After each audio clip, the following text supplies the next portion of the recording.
కరీంనగర్ నగరాన్ని ఆనుకొని lower Maner dam ఉండడం ఈ ప్రాంతానికి ఒక వరమని చెప్పాలి. అట్లాంటి లోయర్ మానేర్ డ్యామ్ అందాలను ఆస్వాదించడానికి అనేకమైన బోట్లను తీసుకొచ్చింది ప్రభుత్వం. కానీ వాటిని నిర్వహణలోకి తీసుకురాకపోవడంతో ఇప్పుడు ఇవన్నీ వృధాగా పోతున్నాయి.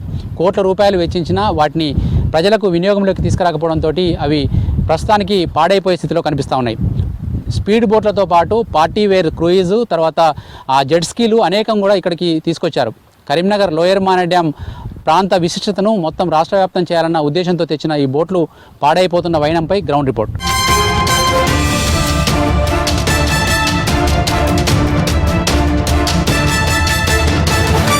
నీటి అందాలు చూడాలంటే పడవల్లో ప్రయాణించడం ఒక అనుభూతి అయితే, పడవ లాంటిదే ఒక వ్యక్తిగత వాహనం కూడా తీసుకొని మనమే స్వయంగా నడుపుతూ వెళ్తే అనుభూతి వేరే లెవెల్లో ఉంటుంది. అట్లాంటి అనుభూతిని కరీంనగర్ వాసులకు అందించేందుకు జెట్ స్కీ బోట్లను కూడా తీసుకొచ్చారు. చూడొచ్చు, మనకి ఇక్కడ కనిపిస్తున్న 2 జెట్ స్కీ బోట్లు కూడా 3-4 ఏళ్ల క్రితం తీసుకొచ్చారు.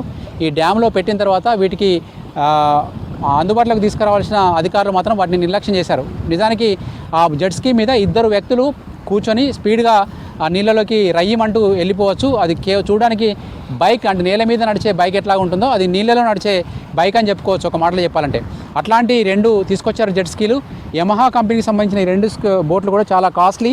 ఆ కాస్ట్లీ బోట్లను కొంత రుసుము కట్టి ఎవరైనా నీళ్ళలో విహరించాలనుకుంటే గంటకు ఇంత అని చెప్పి పే చేస్తే కనుక మొత్తం డ్యామ్ అంతా కూడా తిరుగుతూ ఈ మొత్తం నీటి అందాలను ఎంజాయ్ చేసే అవకాశం ఉంటుంది. కానీ ఈ 2 జెట్ స్కీలు కూడా ఇప్పుడు పాడైపోతున్న సిచ్యువేషన్ చూడవచ్చు. మొత్తం సీట్ కవర్లు చినిగిపోయి కింద తుప్పు పట్టి అవి నీళ్ళలో తేలియాడుతూ అట్లా తాళ్లకు కట్టేసి వృధాగా పడేశారు. కరీంనగర్ వాసులకు ఇట్లాంటి అనుభూతిని పంచేందుకు మంచి ఉద్దేశంతో తెచ్చినప్పటికీ వాటిని వినియోగంలోకి తీసుకురాకపోవడం వల్ల వాటి ప్రయోజనం నెరవేరడం లేదు. పైపెచ్చు ఉన్నాయి కూడా పాడైపోయి లక్షల కోట్ల రూపాయల బోట్లన్నీ కూడా నీటి పాలవుతున్నాయి. తుప్పు పట్టి మొత్తం పనికి రాకుండా పోయే పరిస్థితి కనిపిస్తుంది. క్రూయిజ్ కావచ్చు, తర్వాత ఇప్పుడు చూస్తున్న ఈ జెట్ స్కీలు కావచ్చు. ఇవి కాకుండా స్పీడ్ బోట్లు కూడా ఒక 2 తీసుకొచ్చారు. అందులో ఒక స్పీడ్ బోట్ మాత్రమే ఇప్పుడు ప్రజెంట్ పర్యాటకులకు అందుబాటులో ఉంది. అది కాకుండా ఒక సాధారణ బోటు కూడా కరీంనగర్ లోయర్ మానేర్ డ్యామ్ గేట్ల దగ్గర పర్యటిస్తూ ఉంది. కరీంనగర్ ఉమ్మడి జిల్లా కనుక చూస్తే ఒక టెంపుల్ హబ్ కొండగట్టు కావచ్చు, తర్వాత వేములవాడ కావచ్చు, ఇటు పక్కన ధర్మపురి కావచ్చు, చాలా ప్రాంతాలను పర్యటించిన వాళ్ళు చివరగా కరీంనగర్ దగ్గరకు వచ్చి లోయర్ మానేర్ డ్యామ్ను కూడా చూసి వెళ్తూ ఉంటారు.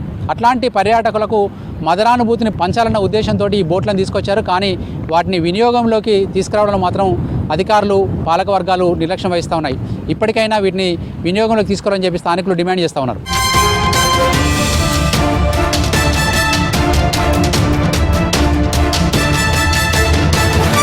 కరీంనగర్ లోయర్ మానేర్ డ్యాంలో తెచ్చిన పార్టీ వేర్ బోట్ కావచ్చు, ఇతర స్పీడ్ బోట్లు కావచ్చు, అవి వినియోగం లేక చాలామంది ఇక్కడ ప్రజలు నిరుత్సాహానికి గురవుతున్నారు. ప్రతిరోజు వాటిని చూడడం తప్ప అవి ఎప్పుడు నడవగా చూసింది లేదు. దీనికి సంబంధించి స్థానిక స్విమ్మింగ్ పూల్ ఇక్కడ మన కరీంనగర్ లోయర్ మానేర్ డ్యాంలో కొంతమంది జలవిహార పేరిట స్విమ్మింగ్ అసోసియేషన్ ఏర్పాటు చేసుకున్నారు. అతనికి సంబంధించిన అధ్యక్షుడు రాజిరెడ్డి మనతో పాటు. రాజిరెడ్డి గారు, మీరు ఇక్కడ రోజు ఈ బోట్లు చూస్తున్నారు కదా, ఏమనిపిస్తుంది వీటిని చూస్తాండి?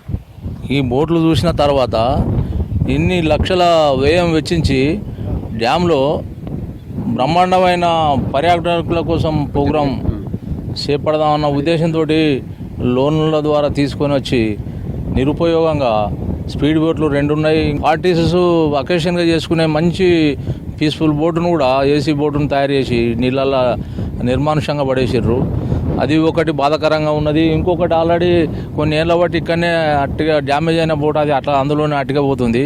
వీటి మీద దృష్టి పెట్టి అన్ని విధాల వాళ్ళకు ఈ బోటింగ్ వాళ్ళకు కొద్దిగా సహకరించి గవర్నమెంట్ వీళ్ళని కొద్దిగా తెర మీదకి తెస్తే బాగుంటుందేమని నా అభిప్రాయం. నేను కరీంనగర్ లోయర్ మానేర్ డ్యామ్ చాలా బ్యూటిఫుల్ ఏరియా మనకు. ఎందుకంటే కరీంనగర్ ప్రజలకు ఎక్కడ ఏ నగరానికి లేనంత అవకాశం మనకుంది. మరి ఇక్కడ టూరిస్టులు వేరే ప్రాంతాల నుంచి కూడా టూరిస్టులు వస్తూ ఉంటారు. ఇట్లాంటివి ఉంటే అవి ఎక్కే అవకాశం ఉంటుంది కదా, ఎందుకు మరి ఇట్లా నిర్లక్ష్యం చేస్తున్నారు? చాలామంది పర్యాటకులు వస్తున్నారు. వాళ్లకు వెసులుబాటుగా ఇంత మంచి కరీంనగర్కు తలమానికంగా వెలిచిన డ్యామ్కు ఈ మంచి ప్రోత్సాహకంగా దృష్టి పెడితే గవర్నమెంటు అన్ని విధాల మంచి పర్యాటకులు ఆహ్లాదకరమైన వాతావరణంలో ఆనందంగా మంచి ప్రతి ప్రోగ్రాం అయినా చేసుకోగలిగే సదుపాయాలు ఏర్పరిచినట్టు అవుతుంది.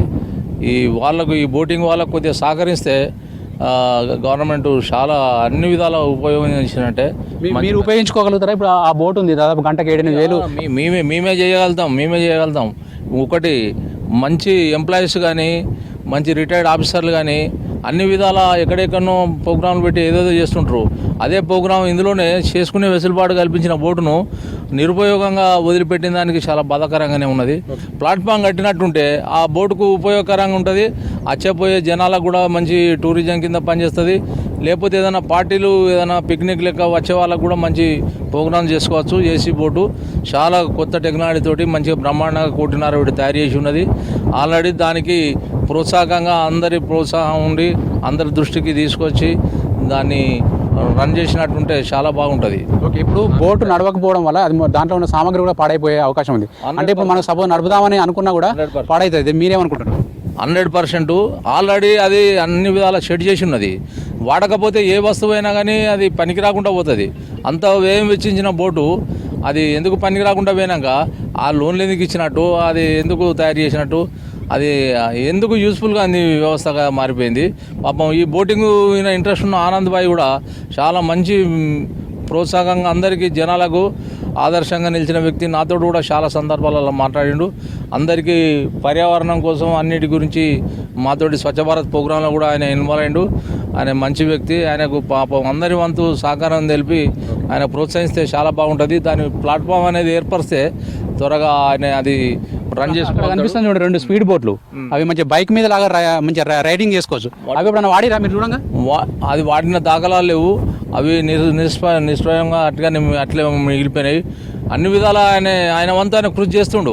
కాకపోతే ఆయనకు మన వంతు ఎంతవరకు కృషి చేయాలనేది ఆలోచన అందరి దృష్టికి వస్తే చాలా మంచిది. మా జలవిహార స్విమ్మింగ్ అసోసియేషన్ తరఫున నేను ప్రెసిడెంట్గా రాజిరెడ్డిని మాట్లాడుతున్నా. నాకు రాజిరెడ్డి అయితే ముఖ్యంగా చెప్తున్నాడు, కరీంనగర్ లోయర్ మానే డ్యాంలో ప్రజల ప్రయోజనాలు కావచ్చు, టూరిస్టుల అవసరాల కోసం కావచ్చు తెచ్చిన బోట్లను వెంటనే వినియోగంలోకి తీసుకురావాలి. ఇవి కేవలం ప్లాట్ఫామ్ కట్టిస్తే పార్టీ వేర్ బోటు అందుబాటులోకి వస్తుంది. అదేవిధంగా స్పీడ్ బోట్లు కూడా అందుబాటులో ఉన్నాయి. వాటికి కావలసిన సదుపాయాలు ఏర్పాటు చేసి వెంటనే వినియోగంలోకి తీసుకురావాలని చెప్పి కోరుతా ఉన్నారు.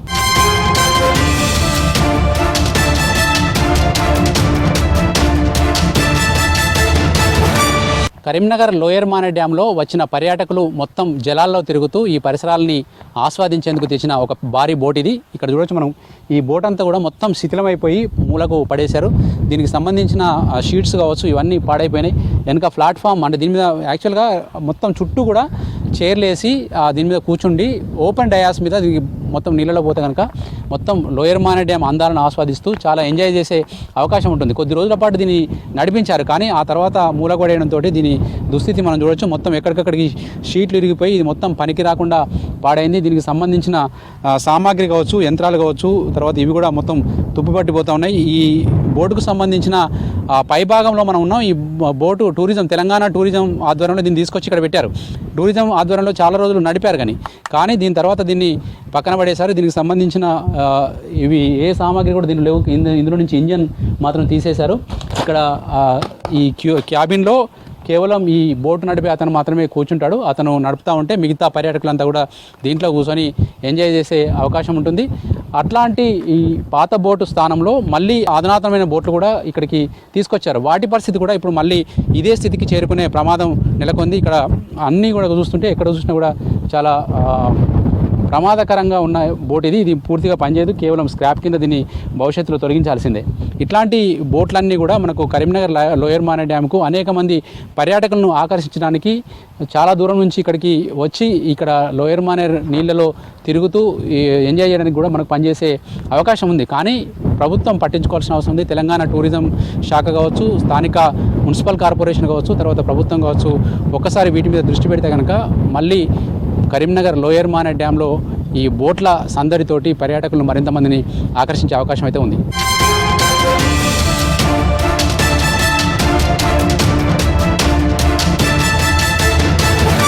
చాలా ప్రాంతాల్లో నీటి వనరులు ఉండడమే అరుదు, కానీ కరీంనగర్కు లోయర్ మానే డ్యామ్ లాంటి ఒక అతిపెద్ద డ్యామ్ ఉన్నప్పటికీ ఇక్కడి పర్యాటకులను మాత్రం ఆకర్షించడంలో విఫలమవుతున్నారని చెప్పొచ్చు. కోట్ల రూపాయలు వెచ్చించి తెచ్చిన బోట్లు ఇప్పుడు వృధాగా పడి ఉండడంతో పర్యాటకులను నిరుత్సాహపరుస్తుంది. ఇప్పటికైనా అధికారులు, ప్రభుత్వం స్పందించి వీటిని వినియోగంలోకి తీసుకురావాల్సిన అవసరం ఎంతైనా కనిపిస్తూ ఉంది. కెమెరామెన్ కవికుమార్తో Venkatesh, V6 news, lower Manair dam నుంచి.